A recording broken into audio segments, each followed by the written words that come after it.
Well, good afternoon, everybody, and welcome. My name is Rhonda Held. I'm the CEO of Council on the Ageing, COTA Victoria, and I'd like to very warmly welcome our panellists, our COTA board members, especially our President, Cathy Mead, all our distinguished guests and our audience, who are all distinguished, of course, for our celebration of the International Day of Older Persons, which was technically on Sunday, but we're having this event today. The United Nations theme for this year is Stepping into the Future, tapping the talents, contributions and participation of older people in society. And we have an incredibly talented panel who I'll introduce you to shortly. But first I would like to invite Dr. Lois to open with our Welcome to Country.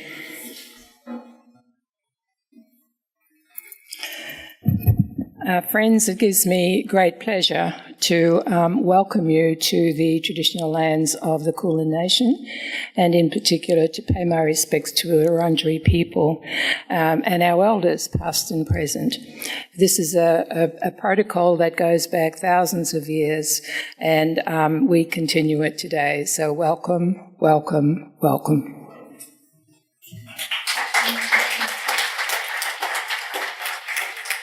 Thank you. So this year's International Day of Older Persons is about acknowledging, enabling and expanding the contributions of older people to their families, their communities and society at large. And we really want to take this opportunity to ask, what will it take to change the conversation about ageing? The experience of ageing is changing. We are living longer and healthier lives.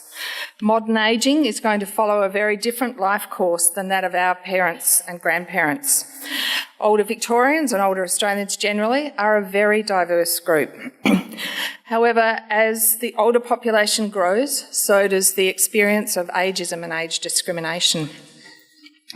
COTA's vision is that ageing in Australia will be a time of possibility, opportunity and influence. We exist as an organisation, so COTA Victoria is part of a national federation, to advance the rights, interests and futures of Australians as we age. Our federation seeks to engage with the 7 million older Australians and provide opportunities to be influential in policy, in business and in society. So we would like to see the conversation change from one of older people being a burden or a threat to the opportunities of the younger generation, as we've seen a little bit in some of the media commentary recently, to one that recognises the enormous contribution made by older people to society. And we have a panel today that really exemplifies this contribution, moderated by Lee Lin Chin, well-known journalist and author. Before I introduce the panel, I'd like to just say a few thank yous. Firstly, to our generous sponsors, COTA Insurance and Australian Super, and to Dumbo Feather for their support. And a special thank you to our COTA staff. I won't risk naming individuals, but you know who you are, and our wonderful volunteers who've assisted with the event. We also thank the Wheeler Centre, which prides itself on being Melbourne's home for smart, passionate and entertaining public talks on every topic, and we can guarantee you that today. So back to our panellists. All of our panel have challenged stereotypes throughout their lives. So we're going to throw the challenge over to them of how we can change this conversation about ageing through your varying fields of journalism, education and the arts. So please welcome our moderator, Lee Lin Chin, SBS newsreader, writer and many other roles that she has. There are comprehensive bios in your program, so I'm not going to go into great detail. Dr. Lois, who is the Victorian Senior of the Year for 2017, a passionate educator and activist and also has had many other roles. Uncle Jack Charles, Aboriginal elder, actor and youth mentor, and Jane Caro, author, journalist and social commentator. So I'm going to hand over now to Lee Lin Chin to start this conversation. Thank you. Thank you very much.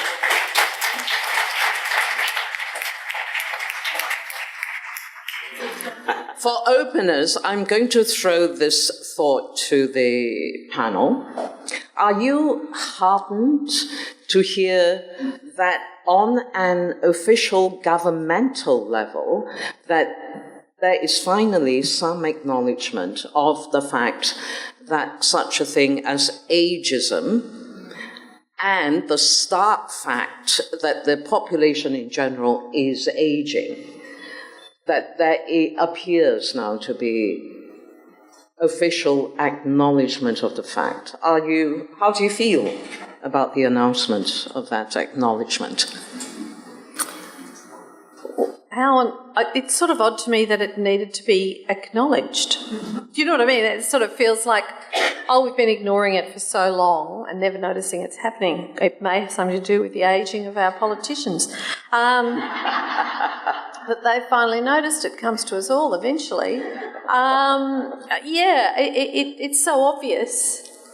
I suppose, though, it's like feminism or anti-racism, until you've got a name for it, until you've got people working with it and basically defining it in some way, it's very hard to get concerted action. From my perspective, I'm very glad that it's come out into the open because it's been, I think, something that hasn't been talked about a lot. There's a lot of emphasis on the younger people, but our elders, as I call them, are they're the ones that have, I guess, done all the hard yards and have a lot of wisdom to share and so forth. I'm really pleased that it's been brought, to the top of the discussions. And I have been noticing that the government has eyeballed the fact that this is an ageing population here in Australia, and to me, I fear that they're paranoid about it. There's some sense that the government is paranoid that there are too many old people retiring and that, I'm one of those people that have managed to survive, but retirement's not on within my sphere of interest at the moment because of my age, and that I am a driven person, and I suspect many of you too, are driven in your own way, having retired from your field, work, and you let your children, you looked after your children, etc. And that, so we're seen everywhere. In all the institutions, libraries, in universities, and arts centres, and etc. And I take great store in acknowledging that I'm with I'm part of a big, large portion of Australia, all with grey hair, all with lived experiences, and all not laying down and accepting the fact that there's nothing for them. We're all striving to seek to be of influences in our own right. That comes with age. Do you think retirement, the traditional definition of retirement, usually has economic implications as well? As you said, where the government is paranoid, the state is paranoid, because they just see us as potentially going to be costing the state more and more money. But as a concept, should it be retired? I think in some ways it sort of is, because of my peers, I'm 60, my peers, very few of them are actually getting the privilege of deciding that they will retire. An awful lot of them being retired and losing their jobs, being made redundant. I mean, the fashion for constant restructure. Honestly, I don't know what structure they're restructuring half the time. There can't have been much. In the first place, it's been rebuilt so many times. It means that people are constantly getting shed from organisations, and what I see is that when people are shed from organisations, they seem to pick on those over 50 as the people that shall be let go, whether they want to go or not. So a great many older people are not voluntarily retiring. they are being retired, and they're still eager, willing, and with a great deal to offer, looking actively for ways to participate. And we've got governments doing stupid things like saying, well, we've already lifted the retirement age, I think, for some people who've born in certain years to 67, and now there's talk about lifting it to 70. Well, this is all very well, but you actually have to have a few employers who are willing to hire people of that age. And currently they seem to be very unwilling to hire anyone over 50. Well, I'm 73 years of age. I actually don't have any plans to retire, but people keep asking me, when am I going to retire? Well, the very fact that people keep asking you that question, whereas they wouldn't dream of asking somebody 40, when are you going to retire? It's like when they ask, when are you going to have a baby? It's that same thing, isn't it?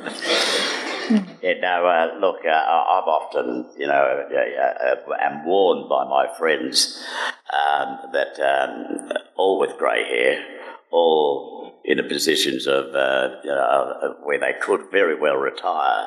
But one of them is a teacher at Boston University up in Sydney, an old mate from my younger days up in Kew. And I'm always telling him what I've been doing and what I intend to do, and he was down here recently with his charges from Boston University, and I like to meet up with him and the young fellas and the ladies from Boston Uni and then talk to them and that, And he says, Jack, you seem to be doing too much.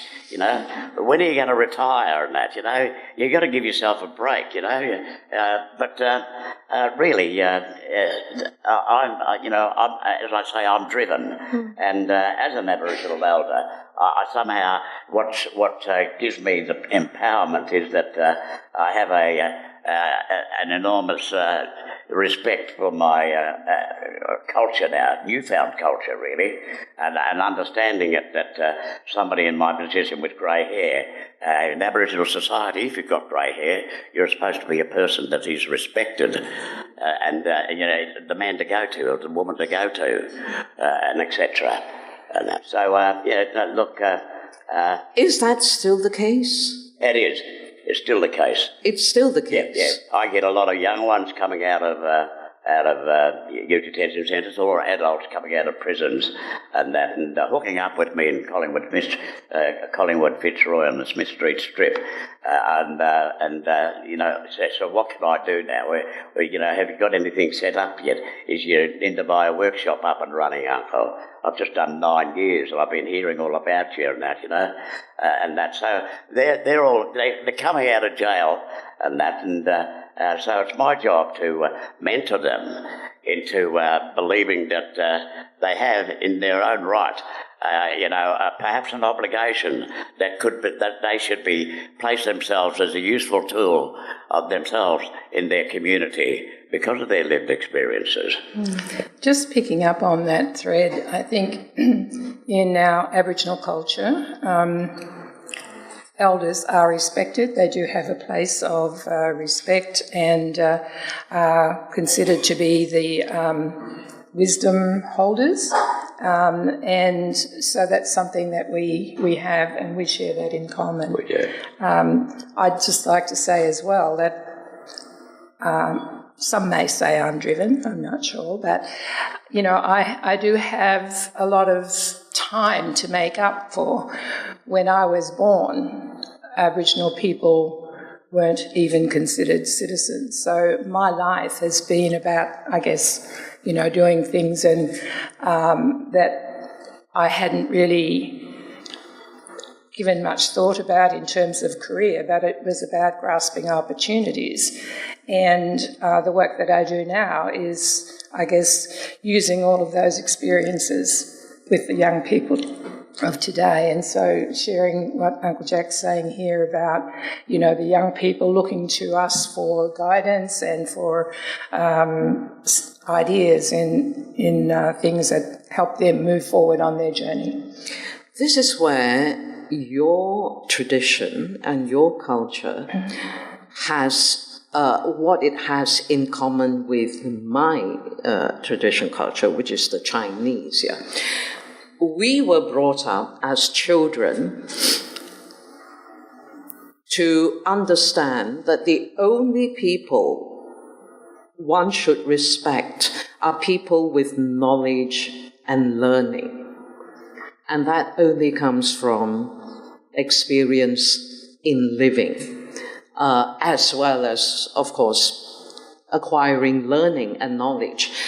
But I feel that within Oriental, Asian cultures, that is starting to disappear among the members of the younger generation, because part of it, I think, is the modernization, the westernization, the globalization of cultures and societies now, so that traditional cultures seem to have less and less of a place. Everybody, everywhere you go, especially young people, they all dress the same, they're all listening to the same music, they're all going to see the same films. And so that is disappearing. It's quite sad. I think, though, I suppose I have a different feeling in a way, in that I think that everybody should be respected. All human beings should be respected as human beings and treated with courtesy and with equal to equal. And I do think that young people are deserving of respect, as old people are deserving. It's not about having to revere your elders or it is about human being to human being, and we all have something to offer, and we're much more the same than we're different. We spend a lot of time as human beings policing our differences, whether that's to do with gender or race or religion or age. We want to go on and on and on about, oh, look how different they are from me. No, they're actually way more the same. Every older person knows that inside, I'm still 14. Never got past that year. It was so much fun. And I think that's one of the realisations you get as you grow older, that the differences are vastly exaggerated and the similarities are much more profound. And if only we would connect on that level, we'd have a lot less strife, misery and conflict in the world. And I do think we were talking about this in the green room, part of the problem is that if you don't have any respect for history or interest in history, you are going to have trouble with respecting and being interested in older people. Or the present. Yes, well, yes, but we're in love with the present and the future because we've outsmarted ourselves. We think we're unbelievably clever with all our whiz-bang devices, and we've lost touch with the past. And it was you, Leela, it was saying that young people say this, I don't know anything about that, it was before my time. Well, if you're young, just about everything was before your time. Frankly, if you're old, just about everything was before your time as well. So I worry about the lack of knowledge, understanding and appreciation of history, not just of your own culture, but of humankind, and that I think that is reflected in our lack of respect for people as they grow older. Yeah, I see that right across the board. There is a lack of respect from many young people right across the nation, and I suppose it's the way they've been reared up, and especially with the news and with the media and etc. That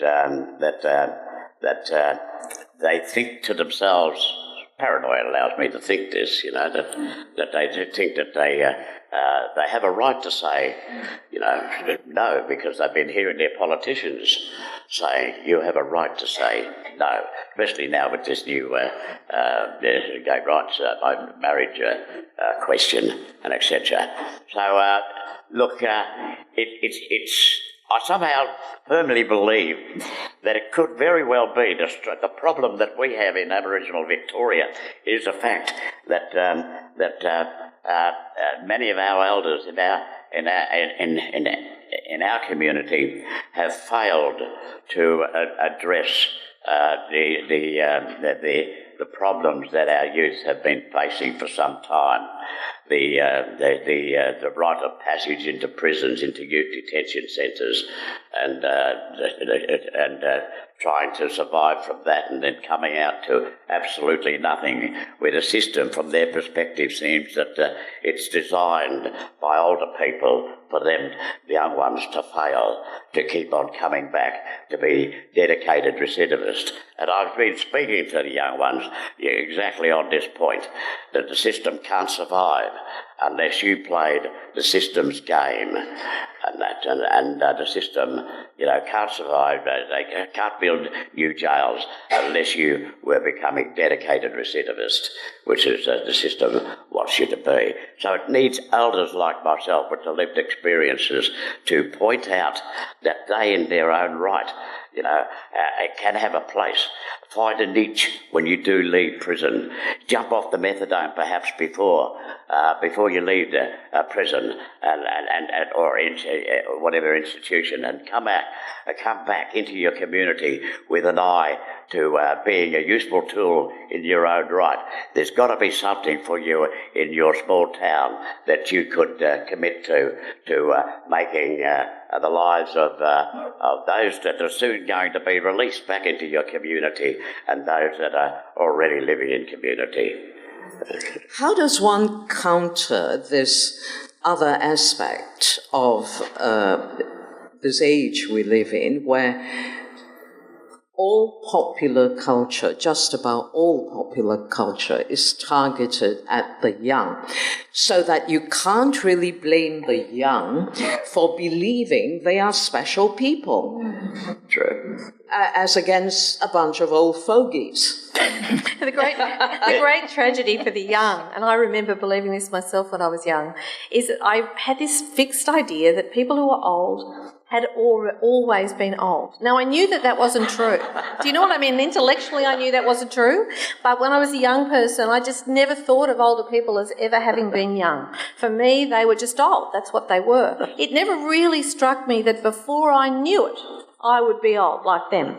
And there is something, there's a line about ageism I heard that I thought was very powerful. It said, when you're sexist, you discriminate against someone of a different gender. When you're racist, you discriminate against someone of a different race. But when you're ageist, you discriminate against your future self. You're doing yourself down. So I do think we need to start to insist that popular culture starts to tell our stories, because we are a market. Particularly, one of the most ignored markets is women over 50. Yeah. Yet this is a revolutionary generation, women over 50. For the first time in the history of the world, women over 50 are the first generation ever of women to have mostly worked for most of their lives and therefore earned their own money. This is revolutionary. Never happened before. And so we are a market and we have power, but we have to start exercising that power. And I think I'm seeing that starting to happen. Writers' festivals are just exploding, and who is behind all of that? Mostly, I am here to say, women over 50. They've spent their time bringing up kids, doing the things their husband and children wanted to do for 25 years, and now the kids have moved out. They've said to their husband, no, I don't care what you do, I'm going to the Writers' Festival and I've got my own money. I'm not spending the housekeeping. It's a huge change. And marketers are taking notice. That's why you're starting to see some photographs like in L'Oreal ads of older women. It's only tentative at the moment. Even I think Chanel, I just read this in the plane this morning, had a parade, and Helen Mirren and Jane Fonda were in the fashion parade. So there is this movement towards understanding that older women have money and they want to spend it. Yeah. I wanted to go back to your comments about culture, the differences in culture, because I think certainly society is changing, as we know, globally, but I want to talk about Aboriginal culture because we do value still, the elders and our ancient way of living. We want to hold on to that culture. And whilst there are all these issues that we face in contemporary society, we still strive to, teach our kids about the values of Aboriginal society. And in fact, that's what I do at the school that I head up, or our Aboriginal College. And that's what the families really want. They want to hold on to the culture, our cultural beliefs, our cultural traditions, but also to be able to walk in both worlds. So they need to be able to learn to mix with, society today, use the iPhones and everything, which they do quite well, but to hold on to, the traditional way of life as much as we can and the values that come from that. Do you feel sometimes you're fighting an uphill battle because these children are exposed to what we are all exposed to, which is essentially, within the context of your culture, is the outside world, really? Modernity. I think that, sometimes we do think that it's an uphill battle, but I find that Aboriginal families really want their children to know the culture and to hold on to culture, so that gives me hope. And are the children receptive? Absolutely. In most cases. Absolutely, they are. And because of the diversity of our Aboriginal cultures and our peoples, there are people that are deeply embedded in culture and they're willing to share that, and the urban young people want to learn that and they embrace it. So, as I say, I have hope.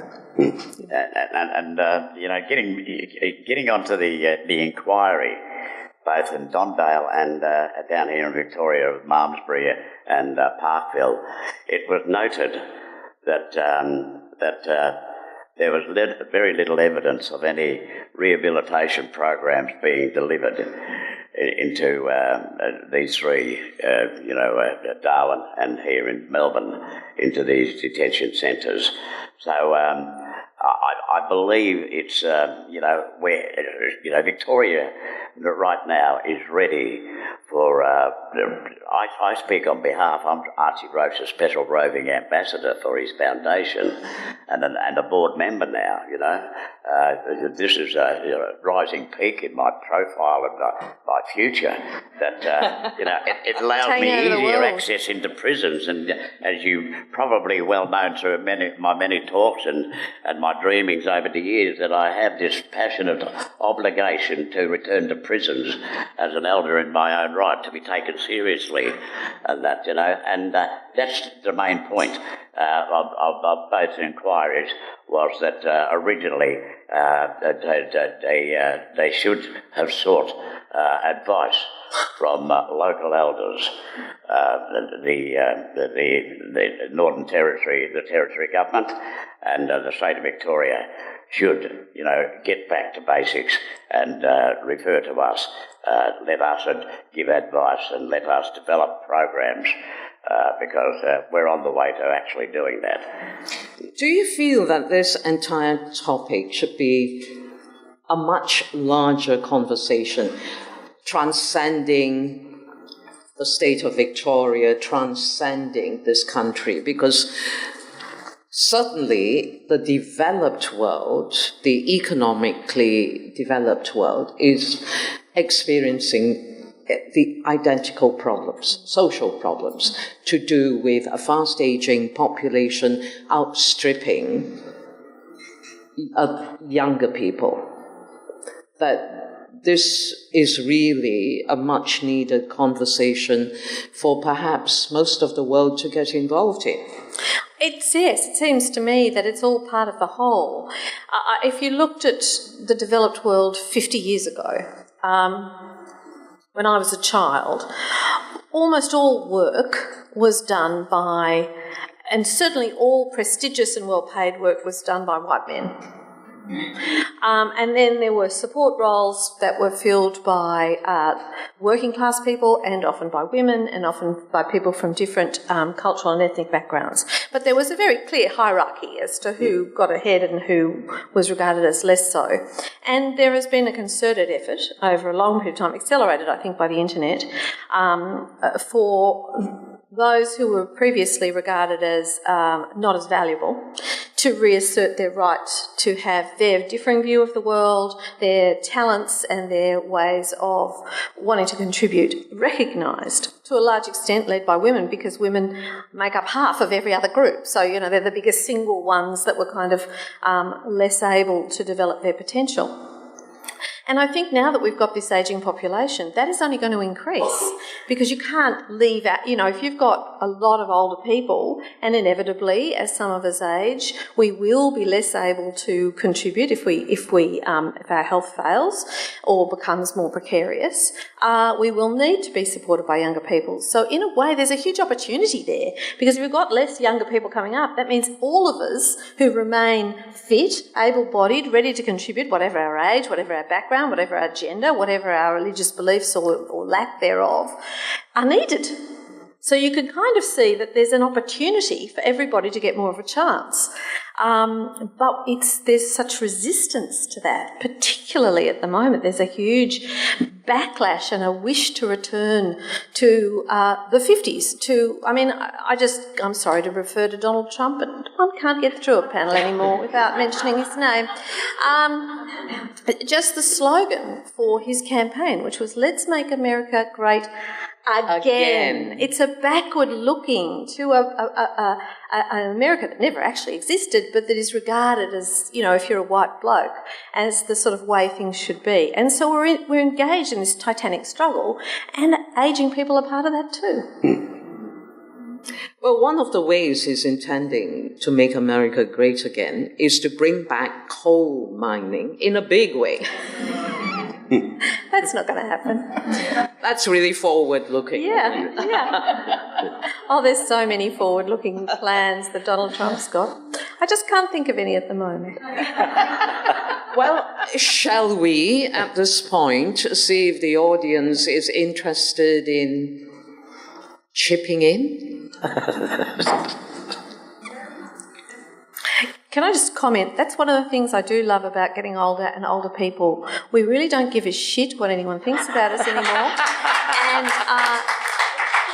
And this was an audience full of young people. They'd all be hanging back, worried about asking their question. It's so lovely to see so many hands go up. Yay, older people.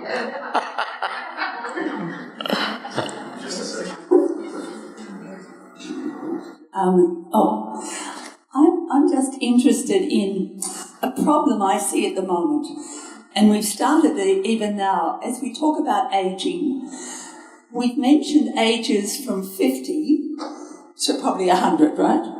Now, that's a tremendous range of people, and I'm just wondering how we can work it out. I'm 85, and it seems to me that a lot of people are a lot younger than I am, but where do we start this discussion that, yes, we're between 50 and 100, but there are a lot of different interests within that?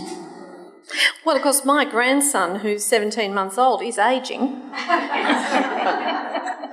Conversely, if I may chip in here, even among what we call young people, there's a huge range as well. You're talking from 17 months to 50. So there are only two groups. Yeah. Well, we've narrowed it. It's really only one group, but they're called human beings. Yes, hi. Where I'm concerned, I just don't buy into it. Because basically it's someone selling an ageism message. Unless you buy into that, just don't buy, just keep doing what you're supposed to be doing. Because at the end of the day, what Jane said is, for me, makes sense. Because at the end of the day, you're the one with the dollar in your pocket. And, hey, you want to call me, you want to be ageist, you don't get my dollar from my pocket. Mm-hmm. So I think we need to start recognizing the power that we have. And actually, yes, as Uncle Jack said, and it was sort of concurred with, that yes, there is a leadership role, but for me, leadership is not just, I'm old, I'm wise, and, I have lots of wisdom. No, it's about demonstrating that. It's about leading by example. But I think it's a whole package. It's about what you do and how you do it and actually living with dignity as well. Yes, look, I have been learning that. I've been involved in the organisation where from primary school, young ones, recently I gave out their certificates, young ones who have been learning to be healers in their own right, and that on the way to perhaps taking this with them through the rest of their school years and etc. Age is no barrier for anybody to think themselves, in our community anyway, for anybody, whatever community, whether it's those that have sought sanctuary here, that they in their own right have the power within themselves to be healers.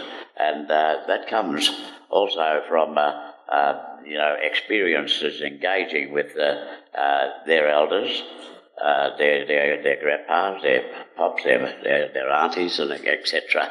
And they pass it on to the next generation. So that's what we're trying to do in our communities down here in Victoria. We're trying to get people to see themselves, young ones, to see themselves as potential healers. I do want to just bring up one group, though, and that is the increasing number of particularly women over 55 who are experiencing poverty, often for the very first time in their lives. I believe the fastest growing group amongst the homeless is women over 55 who are losing the roof over their head just at the point in their lives where they've done a lifetime of caring, which is why they don't have the superannuation. Women retire, I believe, on average with half the superannuation of men, and 1 in 3 women retire with no superannuation at all. So we are talking, and the single age pension is about $700 and something a fortnight, I think. Try living on that, paying utilities, rent in Melbourne or Sydney. So I think whilst it's great to talk about the power we have and the dollar in our pocket and we're a market and all those things matter, and that's all true, I think we also have to recognise that for far too many older people, particularly women, financially they've been left high and dry at the end of their lives, and there is a very real powerlessness that goes with that.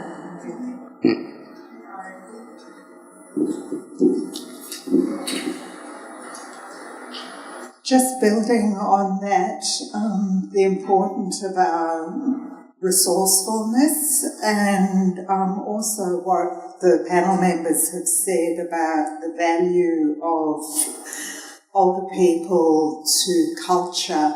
I'd be very interested in how the panel members see our capacity to amplify positive values in our culture along with resourcefulness at this time. Thank you. What do you mean by positive values? Because one person's positive values may be somebody else's negative values. Thanks for questioning my assumption. I suppose I'm thinking about values that are sustaining as we face climate change and the kind of economic difficulty for people of my age over 50, especially women.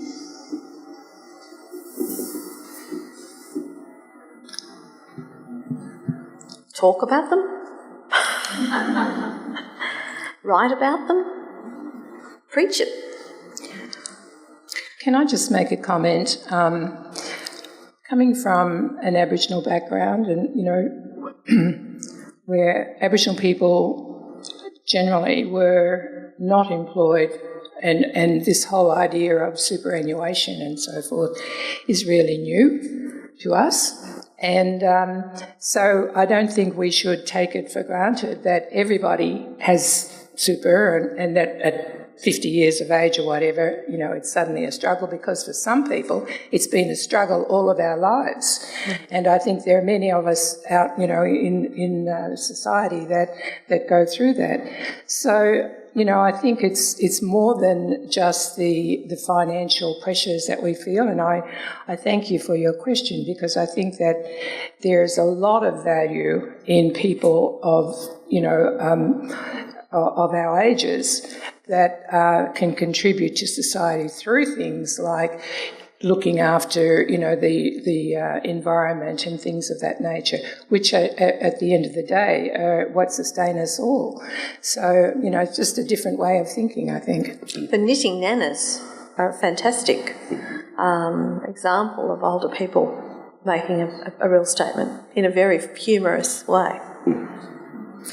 I think one possible positive development is the revival of the sense of community, which I think is very much lost or vanishing in a lot of our lives because of the urban environment we all live in, because of our lifestyles in a way. So this concept that has always governed the way human societies are structured is being worn away. I think we need to revive that because we don't really care. We don't think of ourselves now as being part of any community. No. Look, I'm grateful that I've survived to reach 74 just recently, September 6th, and that. And so I get the choice roles now, old fella roles. Somebody with grey hair, I don't have to, get a cut or look any different than I look now. I'm amazed at the casting people and production people on arrival at a film or a television set, are totally happy with my appearance and that, and it blew me away. No makeup or anything like that, no need to trim or to darken the hair or look younger or something like that. In their eyes, I seem to look just as sexy as ever with grey hair. So I take that, and I just love doing the older roles because, ironically, the recent roles I've been doing have kind of coincided with the lifestyle I've been living from the past, bleeding into this new future of mine, being a leading black light of the future for Australia at large, and that's what I see myself, I am Jack Charles, JC, perhaps the second coming. Hey, I'm JC as well, Jack. Don't get too cocky. And age has made me totally comfortable, being, up myself and Actually, I think what you're saying is really important too, because in fact the positive value of getting older is that sense of I am who I am. And take it or leave it. And to be young, well, this is just my own experience of it and my observation, to be young is to be insecure because you are relatively untried. You as yet don't know what you can cope with because you haven't rubbed up against life as much as we have. And when you've rubbed up against life a fair few times, it does give you a kind of bedrock confidence because you're still here, you've survived it. And I think that is the positive value of ageing, which we don't emphasise enough. How we learn to be comfortable in our own skin. So it is enthralling and thrilling to be rubbing minds with the young ones who are trapped behind prison bars and walls and etc. It's been so totally inspiring for me, and I know that down the future, the state of Victoria is going to be seen to be delivering rigidage, more, health services and in general, and to keep people out of prisons and that. And I think that's a role that elders should be, we want the state government to trust us because we're elders. We're elders. We're people with the lived experiences, whether we're black and white. Trust the elders. We do have a voice, we have long memories, and we have got something to say.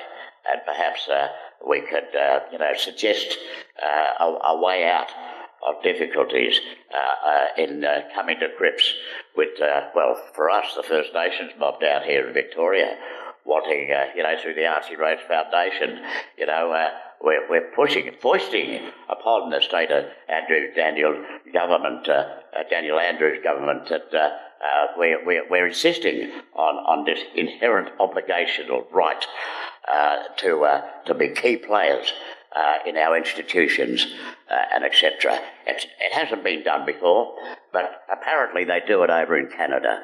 You know, each institution over there has got embedded in their institutions local chiefs of the tribe that lives around that area, and they're permanently paid to be there to keep culture alive and languages and the lost culture that is either drowned through drugs and a life of crime and jail and that. So we want to emulate that. Of course, I asked them why even their men's shed and women's shed programs are paid in perpetuity. They can never abandon them like they have done here in the state of Victoria, and I suspect right around the country. All our community centres have closed down.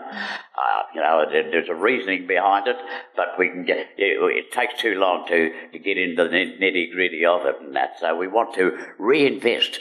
We want to get the government, local councils to change their mind with lots of empty buildings in these small country towns.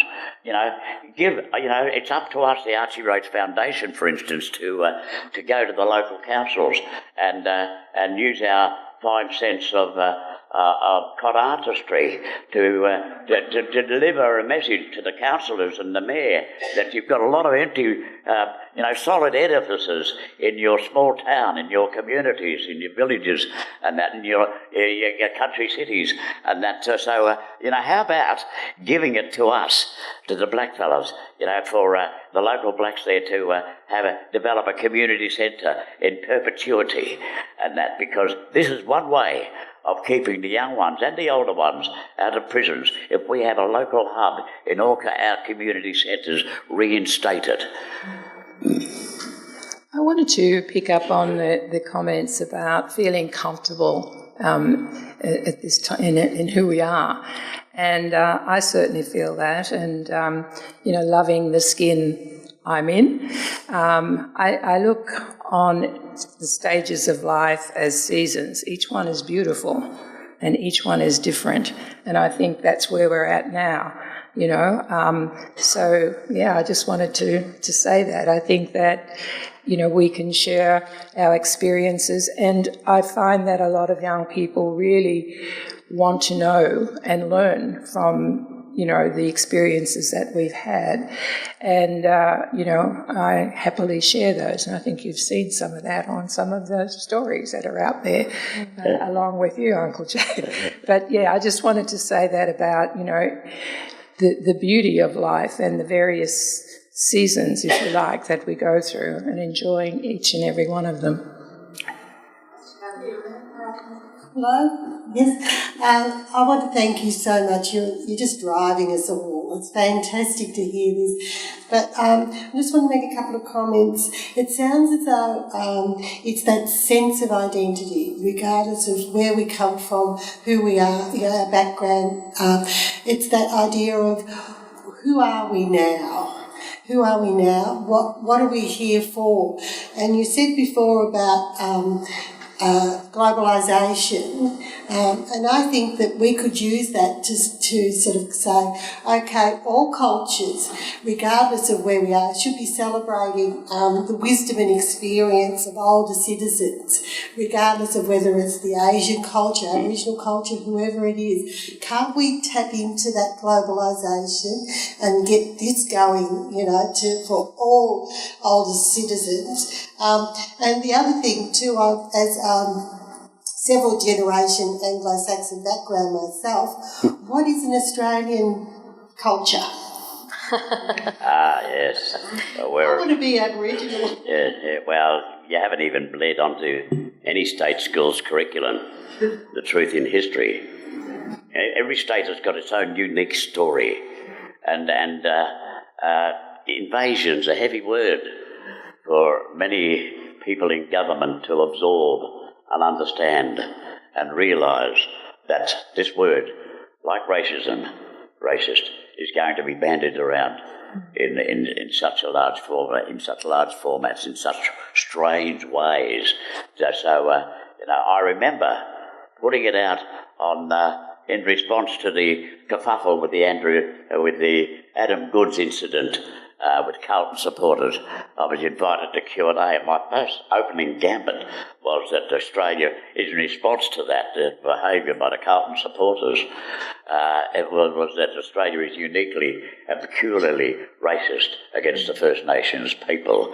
That's a big statement, and bold statement to make on the national airway, on the national telly, and I knew what I was getting myself into, but it prompted a conversation, and that's the job of blokes and people like us four up here.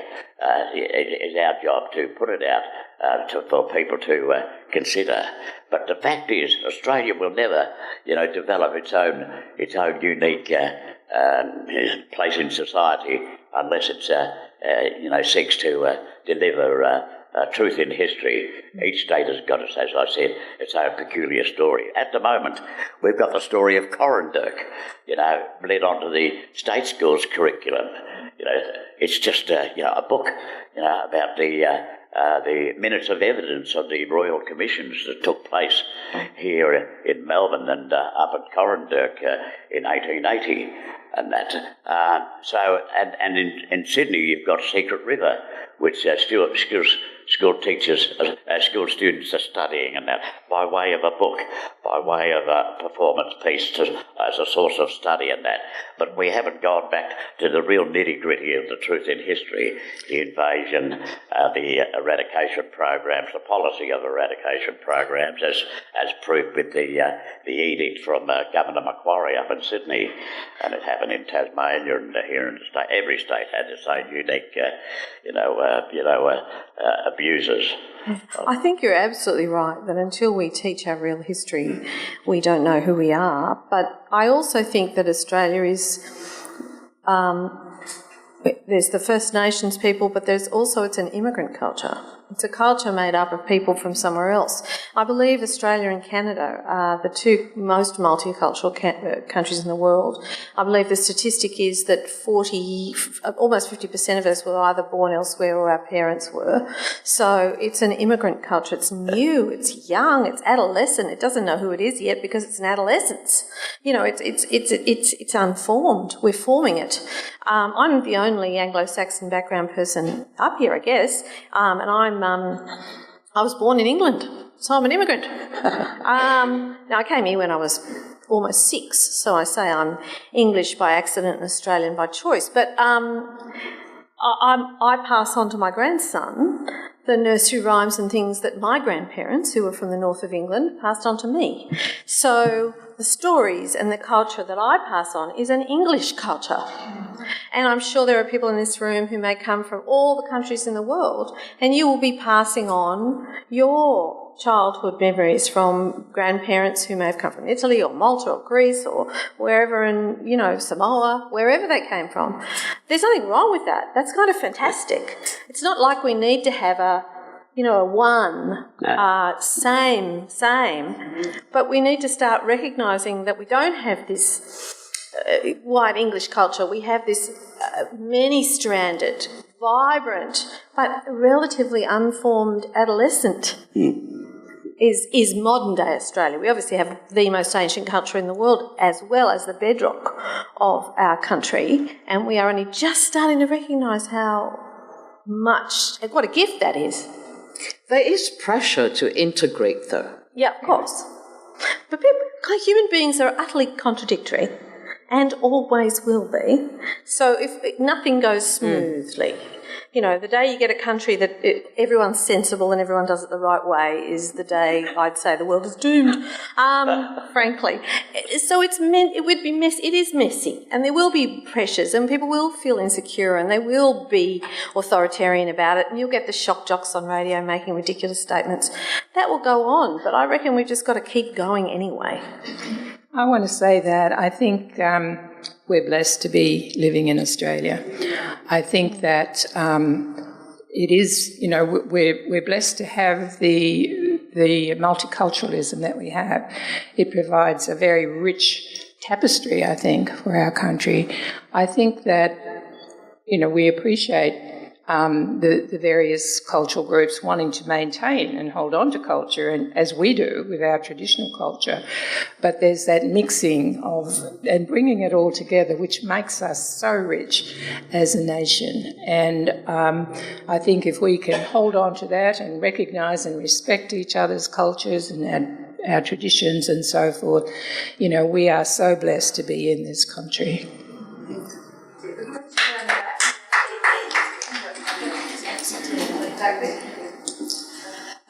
Hello.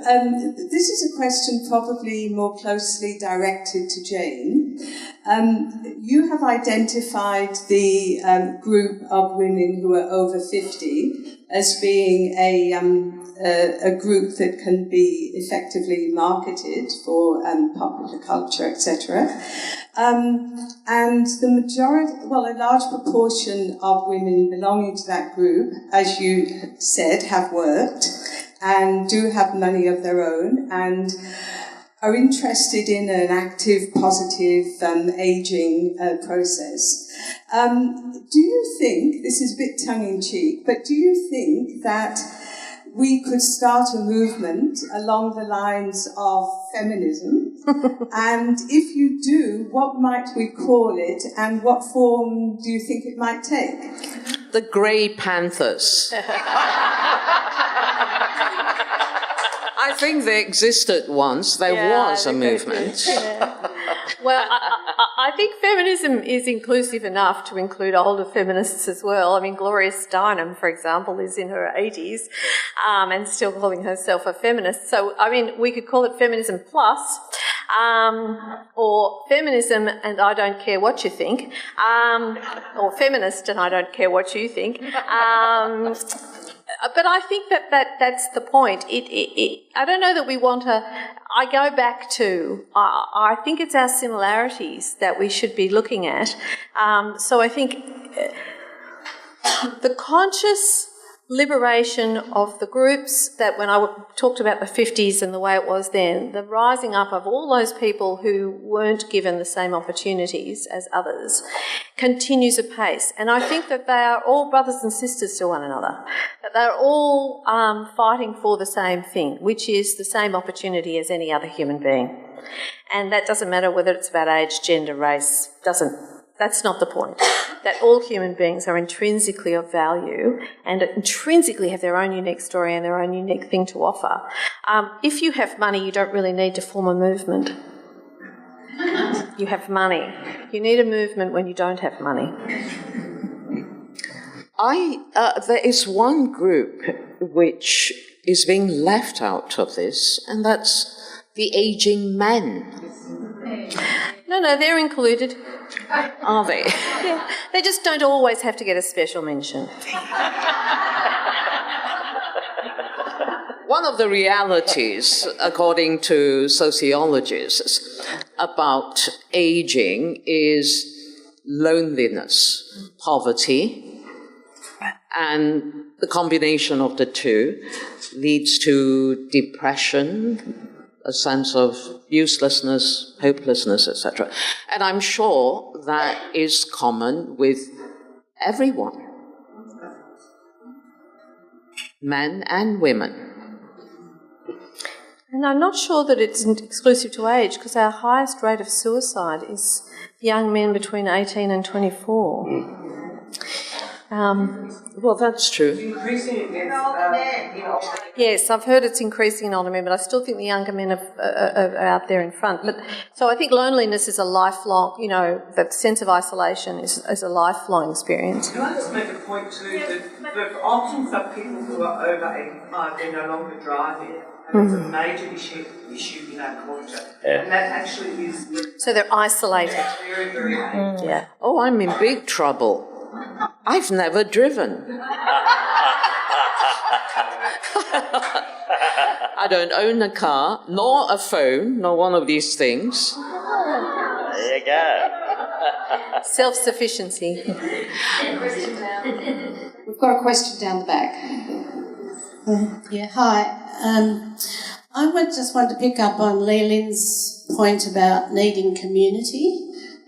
I think we have a unique opportunity at our ages to foster community. I come from Sunbury and we have a U3A in Sunbury which has loads of activities, and I'm sure lots of people here are involved with U3A. U3A is a wonderful organisation. It enables fostering leisure activities to share, learning, lifelong learning. And I'd certainly recommend it if people don't know about the University of the Third Age or U3A to find out about your local U3A. But also, the community health centres are fantastic. And just picking up on that idea of loneliness, and particularly for men involving older men who are often more isolated than older women. I know that in our community health centre there are programs for activities for older men, fitness programs, for example, and associated with things like cardiac rehab and things of that nature. Somebody mentioned the men's sheds, so I think we really have a unique opportunity as older people to put into our communities opportunities for us all to participate and to develop a community again, because I think we have been very isolated. I have been isolated from my community as a younger person, but now ageing, I'm finding there is a whole new community. I think one of the things that may go wrong is with the retirement thing and people losing their jobs, because quite often when you were saying you're isolated as a younger person, I think it's because we find our community at work. And so when we lose our work, we lose our community. And we lose our sense of identity as well, because that's so heavily... What do you do? Who am I? Yeah. Now that I'm no longer doing what I've been doing for the last 40, 50 years. But the community centres idea, that was exactly what you were talking about. It brings people together, you know, on a lazy day with nothing to do, gravitate towards the Nintabaya workshop. It's an Aboriginal organisation. It's still a wet dream unfulfilled as yet, you know.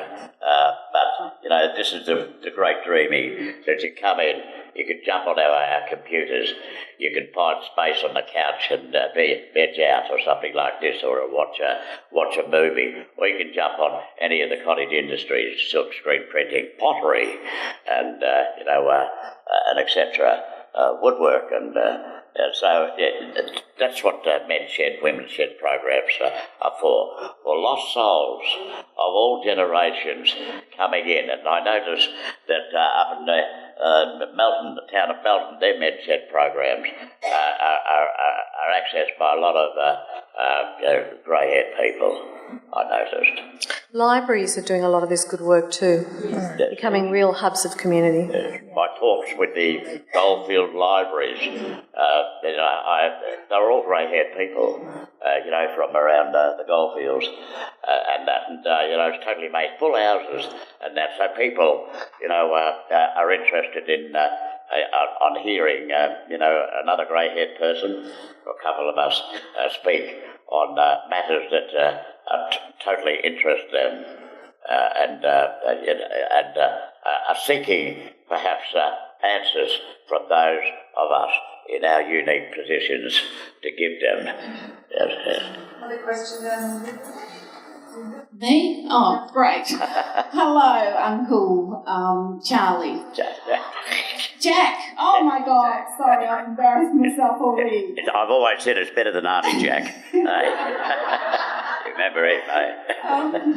I love sport, and I love seeing the haka before sport. I think what a wonderful thing to embrace the New Zealand culture. I'm wondering if would it help to embrace more the Aboriginal culture if we could have an Aboriginal dance before sports events like at the AFL? Oh, that'd be a hoot. Yes, my word. Look, individuals in their own right, after they kick the footy, do a little dance, for instance, with Adam Goods, and etc. But look, I was just totally amazed at one time in the Loddon prison. Every person of Maori existing, blood, were given a haka upon just before they left the jail. All the Maoris, all the New Zealanders got together, and 48 of them or something are dancing, sending this young fella or this older fella out of the prison. And I said to our bunch, I said, look what this mob are doing. And I said, why can't we pull our fingers out and do something like this and that, you mob and that, But, and look, that was great to absorb and that, but, we're still not ready for anything like that. Perhaps they will. In their own initiative, these footballers will come up with a strategy to boost their own mojos, but also to entertain the sporting crowds at the pavilions. We actually do that in some. It's starting to develop into an activity that happens prior to major events. So in the NRL and also down here, I think what is different is that in New Zealand it's the Pākehā and the Māori do it together, and what's been happening here is all the Aboriginal lads are getting together and performing ceremony, but it is starting to happen. Pet Square next week or very shortly, the Tandara Festival. Tonight. Tonight, there you go. They're all dancing down at Pet Square. And they were for a couple of months. All these different of the 5 surrounding mobs around Melbourne, they all get together, all these young ones, and these dances are choreographed and learnt. And The great anthems. Well, off you go.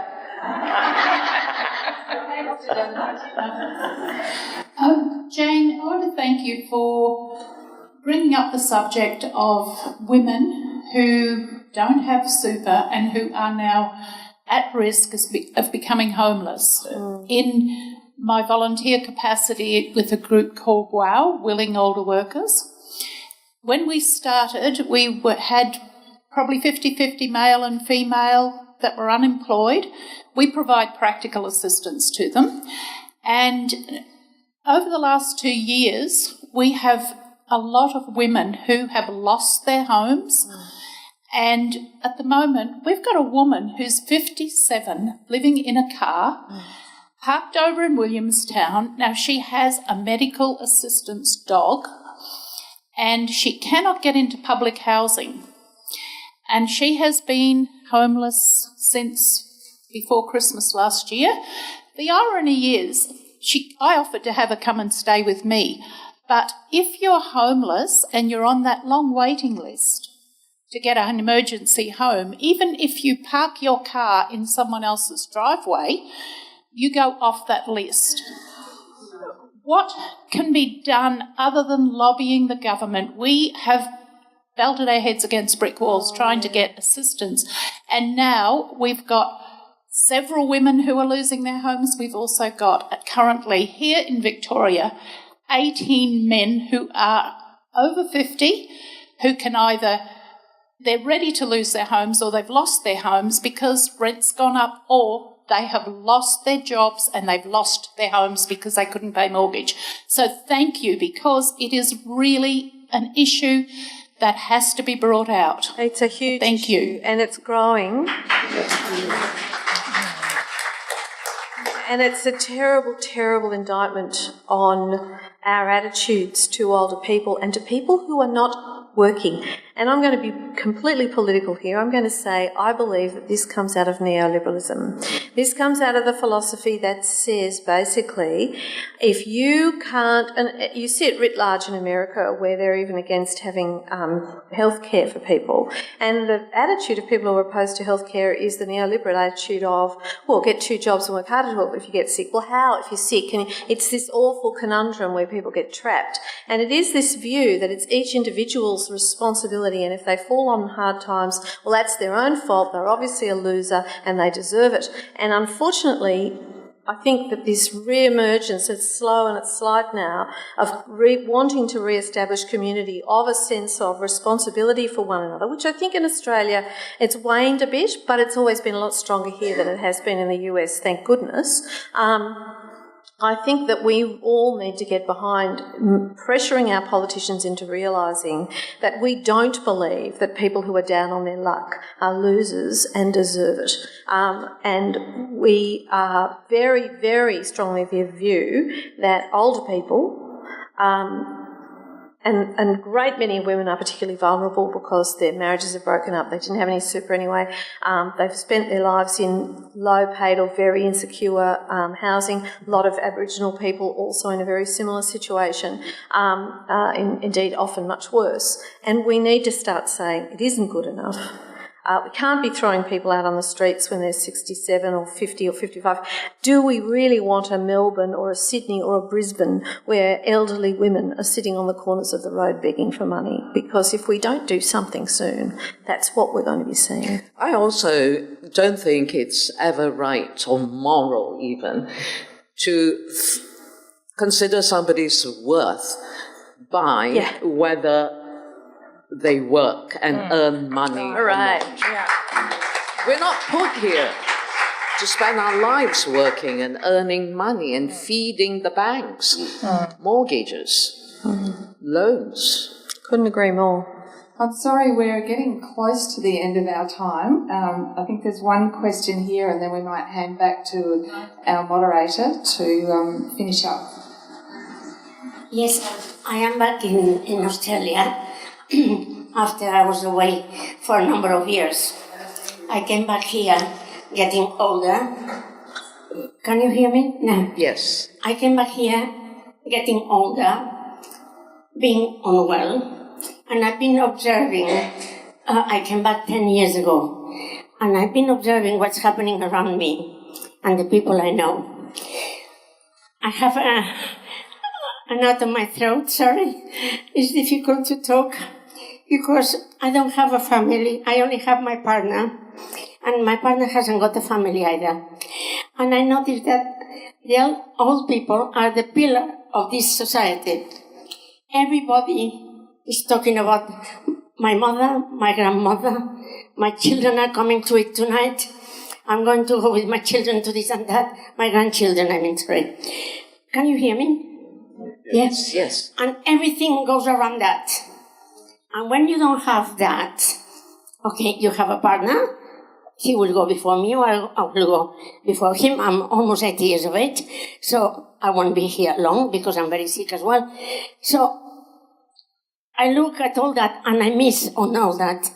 I wish I had children. I lost my children through domestic violence in Spain 30 or 40 years ago, I can't remember when, many years ago.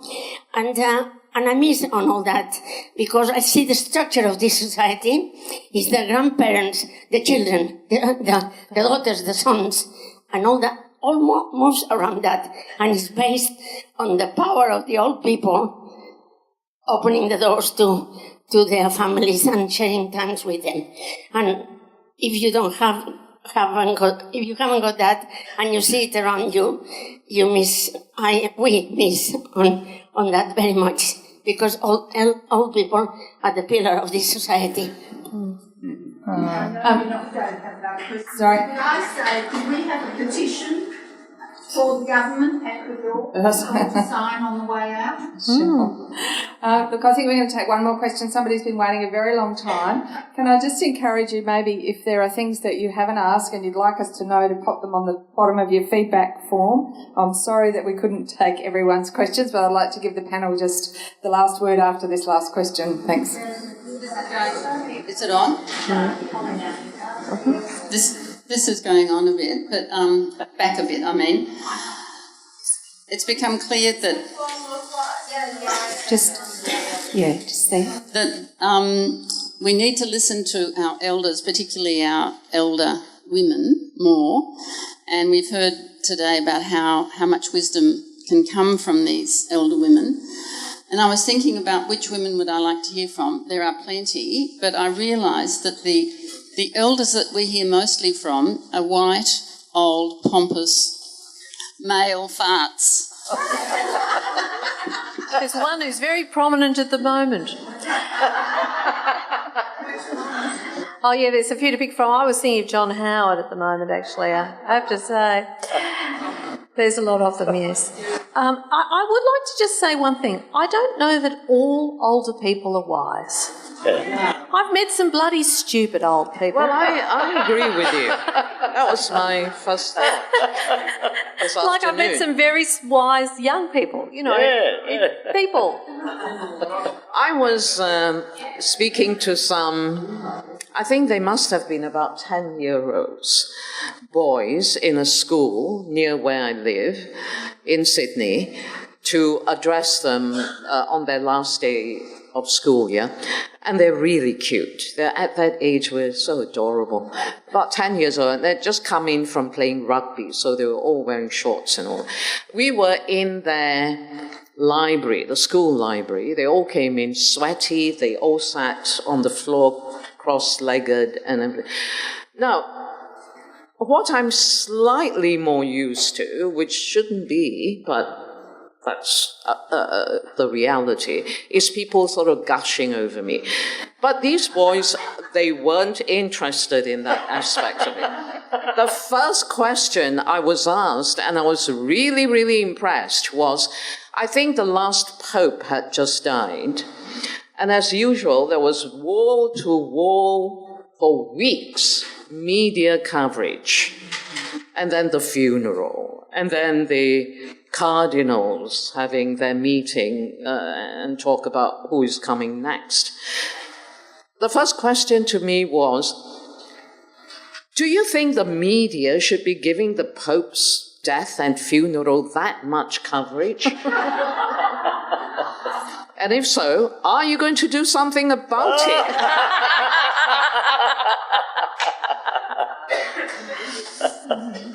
One last. There was someone down the back. Just a quick comment to the lady who was talking about the family and how important that is.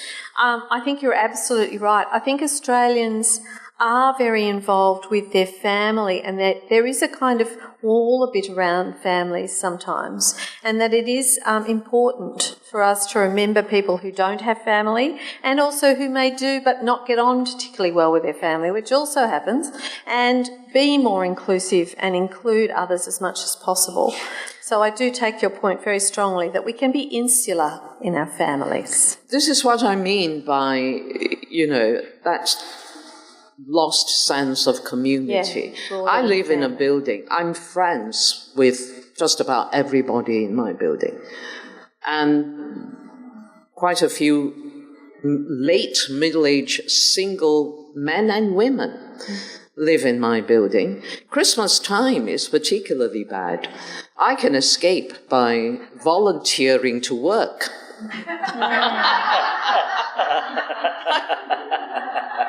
But they can't. And then the pub's not open. So we can't even go for a drink. That's hell. One last question.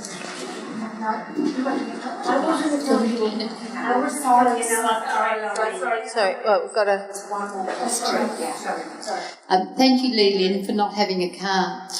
But one of the big issues that I see, certainly in our community with suburbia, and of course the houses are spread over many streets and distances, is the availability of suitable transport for older people to be able to get to community. Can you make a comment about the deplorable state of transport here in Victoria or even Australia? I think it's worse in Sydney. We haven't got trams. There is something to be said. I know there's a lot of talk about everybody wanting to retire in place and in their own home and everything.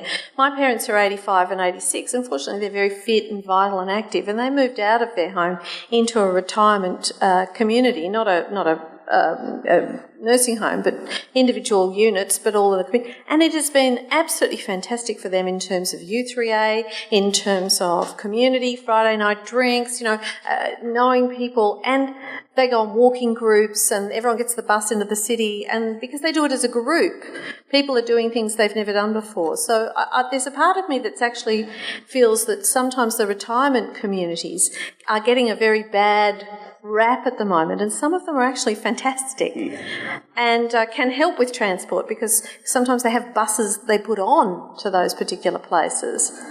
Some councils. Some councils do buses, yeah.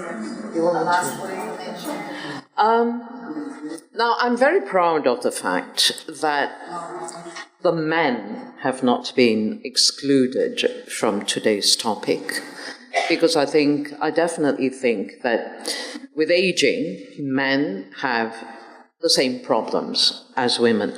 And they say, this is, I'm sure, a myth about men, that men have problems with articulating their emotions. And so there's a tendency to keep it all in, which makes them that sense of isolation, alienation even more intense. So let's not forget. So I think we've ranged far and wide. We've gone from focusing on the problems aging women experience in the relationship between work and their lives, and especially their lives post-work. And we've gone from that to what Uncle Jack is very active in. I find that very interesting and so heartening that the young people who come to you have a healthy respect, even though some of their lives have gone a bit astray, but they have a healthy respect for the tradition they come from. You got to start from there. That's why social media, to me, is encouraging a kind of mindlessness. I'm so against it. I am so truly, profoundly against it. See, I love it. But I feel when these young ones do come out of prisons or inside, and the adults, that when they approach me, I feel that they tell me things that I feel that I've become their father confessor, and I can't divulge any of the stuff that they've told me, and it's so I put it in that bracket of it's secret man's business, so talking to them on that level, and and eyeballing them, and I know that they walk away a little bit chuffed up and puffed up a little bit because they see I've given them a light at the end of that tunnel. And so it's all empowering for me to be, at my age now, with my trams and trains intact, and people seem to don't want to retire me from the field of performing art and that, and since in the old days I juggled my performing art with my more nefarious activities. I thought you were going to say in your old days you juggled. Melbourne. Serious pest nuisance, and that, I now juggle my performing artistry with work to develop the Archie Roach Foundation. And without actually doing the juggling. Yes. Well, our thanks to the panel. Jane Caro, Lois Peeler, Uncle Jack. And to Lee Lin Chin.